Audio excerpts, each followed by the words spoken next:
కూర్చుంటాలే గాని ఎన్నాళ్ళు ఇలా అద్దె కొంపల్లో ఉంటారు? మాలా పెద్దలు కట్టుకోవచ్చుగా. ఎంత ఈ చీర అయినా మీ స్తోమతకి అంతకు మించి ఏం పెడతారులే. ఏమో ఏం చేస్తున్నావు? లంచ్ బాక్స్ పెట్టవా? స్కూల్ కు టైం అవుతుంది. మనిషికి కొంచెం అన్న సిగ్గుమానం ఉండాలి. ఓ ఇది మళ్ళీ మొదలు పెట్టినట్టుంది. మీ చెల్లి గన్ని మాటలన్నా కొంచెమన్నా రేషం లేదా నీకు? ఇప్పుడు రేషపడి ఏం చేసేది ఉందిలే.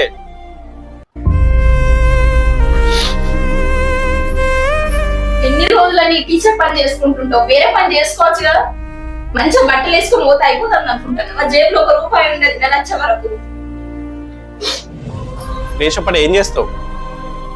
రేషపడితే లేని ఇండ్లు వస్తాయా? జీతం ఏమన్నా పెరుగుతుందా? నిన్న వచ్చి గన్ని మాటలు అన్నది. నీకు కొంచెమన్నా సిగ్గుమానం లేదా? ఆ టీచర్ జాబ్ వద్దు, మనల్ని గిట్నే చూస్తారు. ఎన్ని సంవత్సరాలైనా గిట్నే చూస్తారు, మనకు వాల్యూ ఇయ్యరు.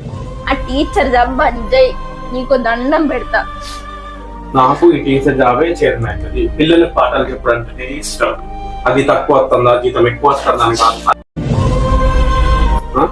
ఆడపడుచు అంటే ఏమైతే ఆడపడుచన్నా అత్తమ్మన్నా నేను 4 మాటలు పడినంత మాత్రం తప్పే లేదు. ఓకేనా? సరే తండ్రి, నీ దండం పెడతా. ఇక నీ ఇష్టం, నన్ను అయితే ఒక మాట అనొద్దు. అత్తమ్మన్న ఆడపడుచన్న తప్పేం లేదు. పడితే ఏం కాదు, పడితే తప్పేం లేదు. సరే ఇవన్నీ మనసులో పెట్టుకొని రేపు మాత్రం ఇంటికి రానని చెప్పేసి నాకు మా అమ్మ పిలిచింది. రేపు ఖచ్చితంగా అన్ని మర్చిపోయి ఇంటికి రావాల్సింది కంపల్సరీ.